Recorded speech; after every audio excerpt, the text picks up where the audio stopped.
ሰላም ጤና ይስጥልኝ ውድ ቤተሰቦች፣ ዛሬ የምንነጋገረው ስለ ተራ የፍቅር ወሬ አይደለም። ዛሬ የምንመረምረው የሰው ልጅ አእምሮ ሊቆጣጠረው የማይችለውን እውነትን ከውሸት ፍቅርን ከድራማ የሚለየውን ታላቁን የአይን ቋንቋ ነው። ስንቶቻችሁ ናችሁ አንዲት ሴት ፊት ለፊት ቆማ ጣፋጭ ቃላትን እየደረደረችላችሁ ነገር ግን ውስጣችሁ የሆነ ነገር እየዋሸቻችሁ እንደሆነ የሚነግራችሁ? ያ የውስጥ ስሜታችሁ ሳይሆን አእምሯችሁ በአይኖቿ ውስጥ ያነበበው መረጃ ነው። አንደበት ይዋሻል፣ ልብም ሊሸነግል ይችላል። ነገር ግን አይን በጭራሽ አይዋሽም። ለምን መሰላችሁ? የሰው ልጅ አይን ከማዕከላዊ የነርቭ ስርዓታችን ጋር በቀጥታ የተገናኘ በመሆኑ ነው። ስሜታችን ሲቀየር አይናችን ቀድሞ ምላሽ ይሰጣል። የኤፍቢአይ ተመራማሪዎች የቁማር ተጫዋቾችና የዓለማችን ስኬታማ ወንዶች አንድ የጋራ ሚስጥር አላቸው። እሱም ሰዎችን በአይናቸው የማንበብ ችሎታ ነው። በዚህ ቪዲዮ አንዲት ሴት እያወራችህ አይኖቿን ወደ የትኛው አቅጣጫ እንደምታዞር በማየት ብቻ በአእምሮዋ ውስጥ ምን እየተካሄደ እንደሆነ የምታውቅበትን ሳይንሳዊ ዘዴ አሳይሃለሁ። እየዋሸች ነው? የሆነ ነገር እየፈጠረች ነው? ወይስ በእውነት እያፈቀረች ነው? ይህ ቪዲዮ የእይታህን ጥራት ለዘላለም ይቀይረዋል። በተለይ በቪዲዮ አጋማሽ ላይ የምናየው የብሌን መስፋት ሚስጥር እና መጨረሻ ላይ የምነግራችሁ የሶስት ማዕዘን እይታ በሴቶች ዘንድ ያላችሁን ተቀባይነት በ10 እጥፍ ይጨምረዋል። እስከ መጨረሻው ድረስ አብራችሁን ቆዩ። ወደ ውስብስብ የአቅጣጫ ትንታኔዎች ከመሄዳችን በፊት ማንም ሊቆጣጠረው የማይችለውን ትልቁን ምልክት እንይ፣ የአይን ብሌን መስፋት። ይህ ለምን ወሳኝ እንደሆነ እንገራችሁ።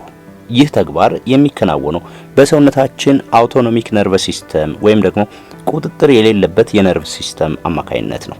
ማለትም ሰውየው ፈልጎ ሊያሰፋው ወይም ደግሞ ሊያጠባው አይችልም ማለት ነው። በሳይንሳዊ ጥናቶች እንደተረጋገጠው አንድ ሰው የሚወደውን የሚፈልገውን ወይም የሚማርከውን ነገር ሲመለከት አእምሮ ዶፓሚን የተባለውን የደስታ ሆርሞን ያመነጫል ወይም ይረጫል። ይህ ሆርሞን ወዲያውኑ ወደ አይን ነርቮች መልእክት በመላክ ብሌኑ እንዲሰፋ ያደርገዋል። በ1970ዎቹ የተደረጉ ጥናቶች እንደሚያሳዩት ወንዶችም ሆኑ ሴቶች የአይን ብሌናቸው የሰፋ ሰዎችን ይበልጥ ማራኪ አድርገው ይቆጥራሉ። ታዲያ ይህንን በሴቶች ላይ እንዴት ትረዳዋለህ የሚለው ነው ትልቁ ጥያቄ። ከሷ ጋር ፊት ለፊት ተቀምጠህ እያወራህ ነው። ብርሃኑ መደበኛ ሆኖ ሳለ ያንተን አይን ስትመለከት ብሌኖቿ በድንገት ከሰፉ፣ ይህ እጅግ የላቀ አትራክሽን ወይም ደግሞ የመሳብ ምልክት ነው። እሷ በዛ ቅጽበት በአንተ ተማርካለች፣ አድናቆት አድሮባታል። ይህንን ምልክት የልብ በር መከፈት ብለን ልንጠራው እንችላለን። ነገር ግን ጥንቃቄ ማድረግ ያለብህ አንድ ነገር አለ። የአይን ብሌን በሁለት ተቃራኒ ስሜቶች ጊዜ ሊሰፋ ይችላል። አንደኛው ከፍተኛ ፍላጎት ሲኖር ሲሆን፣ ሁለተኛው ደግሞ ከፍተኛ ፍርሃት ወይም ስጋት ሲኖር ነው። ታዲያ እንዴት ትለየዋለህ? እዚህ ጋር ነው ብልህነትህ የሚመጣው። ብሌኗ ሰፍቶ ሰውነቷ ወደ አንተ ከተጠጋና ጸጉሯንም የምታስተካክል ከሆነ ይህ ፍቅር ነው። ነገር ግን ብሌኗ ሰፍቶ ትንፋሿ ከረዘመና ሰውነቷ ወደ ኋላ ካፈገፈገ ይህ ስጋት ወይም አለመመቸት ነው። ብዙ ወንዶች ይህንን ልዩነት ባለማወቃቸው ሴቶች ሲፈሯቸው ተመሰጠችብኝ ብለው ተሳስተው ግንኙነታቸውን ያበላሻሉ። የዛሬው ትምህርትህ ግን ይህንን ስህተት እንድትደግም አይፈቅድልህም። አሁን ወደ ሁለተኛውና እጅግ አስገራሚው የኤንኤልፒ ወይም ኒውሮ ሊንጉስቲክ ፕሮግራሚንግ ሚስጥር እንግባ። ይህ ክፍል ሴቶች እውነት እያወሩ እንደሆነ ወይም ታሪክ እየፈጠሩብህ እንደሆነ የምትለይበት የውሸት መመርመሪያ ማሽን ነው። አብዛኛው የሰው ልጅ አእምሮ መረጃን የሚያከማችበትና የሚፈጥርበት ቋሚ የአይን እንቅስቃሴ አለው። ከአንዲት ሴት ጋር እያወራህ ነው እንበል። ትናንት ከሰዓት የት ነበርሽ ወይም ደግሞ ያንን ሰው ታውቂዋለሽ ብለህ ጠየቃት። መልስ ስትሰጥ አይኖቿ ወዴት ያያሉ? አንደኛ፣ አይኖቿ ወደ ላይና ወደ ግራ ከሄዱ ካንተ እይታ አንጻር ወደ ቀኝ፣ ለሷ ግን ወደ ግራ። ይህ የሚያሳየው መረጃውን ካለፈው ትዝታዋ እያወጣች መሆኑን ነው። ማለትም ትላንት የሆነውን ነገር በአይነ ህሊናዋ እያየችው ነው። ይህ የእውነት ምልክት ነው፣ ምክንያቱም አንጎሏ የነበረውን ምስል እንጂ አዲስ ታሪክ እየፈጠረ አይደለም። ሁለተኛ፣ አይኖቿ ወደ ላይና ወደ ቀኝ ከሄዱ ይህ ቀይ መብራት ነው። አይኖቿ ወደ ላይና ወደ ቀኝ ከሄዱ አንጎሏ ያልነበረውን ምስል እየሳለ ነው፣ ታሪክ እየፈበረከች ነው። ምናልባት ያላደረገችውን ነገር ግን እንዳደረገች አድርጋ ልትነግርህ እየተዘጋጀች ነው። ይህ የአይን እንቅስቃሴ ኢማጂኔሽን ወይም ደግሞ ምናብን ያመለክታል። ሶስተኛ፣ ወደ ጎንና ወደ ቀኝ። ይህ ደግሞ ድምጽን የመፍጠር ሂደት ነው። ያልተባለ ንግግርን እንዲህ አለኝ ለማለት ስትዘጋጅ አይኗ ወደዚህ ይሄዳል።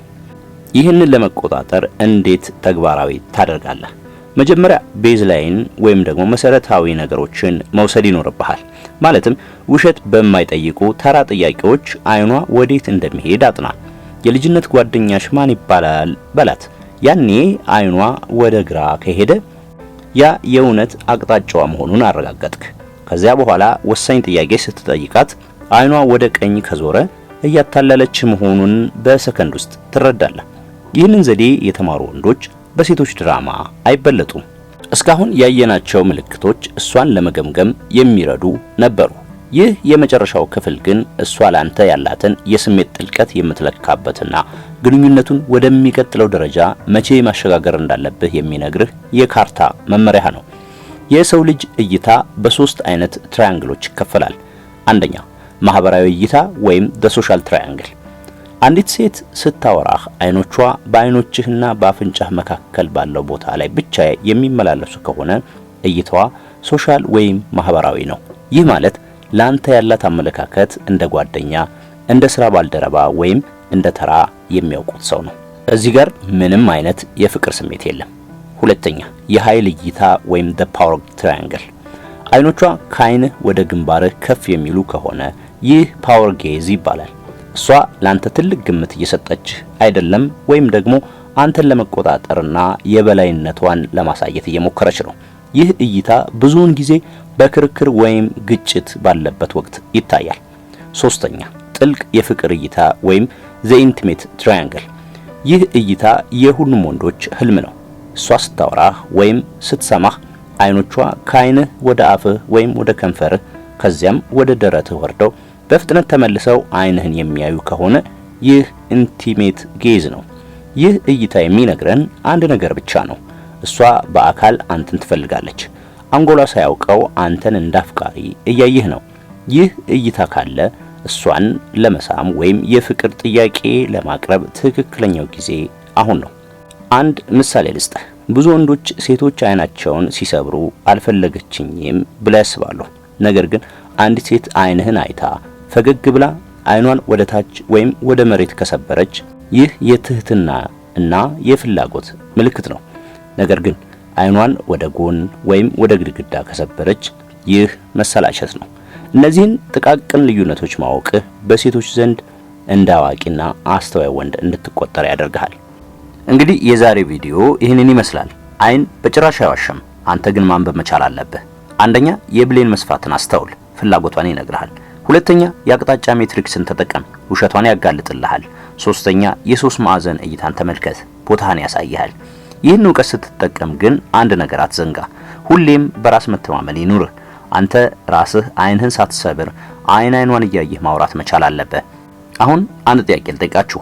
ከአሁን በፊት ሴቶች እያታለሏችሁ እንደሆነ በአይናቸው የተረዳችሁበት አጋጣሚ አለ ወይስ ይህን ቪዲዮ ካያችሁ በኋላ ነው ነገሮች የገቧችሁ? ኮሜንት ላይ እንወያይ። ቪዲዮ ከተመቻችሁ ላይክ ማድረጋችሁን አትርሱ። ለቻናላችን አዲስ የሆናችሁ ደግሞ ሰብስክራይብ በማድረግ የቤተሰባችን አባል ሁኑ። በሚቀጥለው ቪዲዮ ሴቶች በወንዶች ላይ የሚወዱትን ነገር ግን በጭራሽ የማይናገሩትን 5 ሚስጥሮች ይዤላችሁ እመጣለሁ። እስከዚያው ድረስ በሰላም ቆዩ።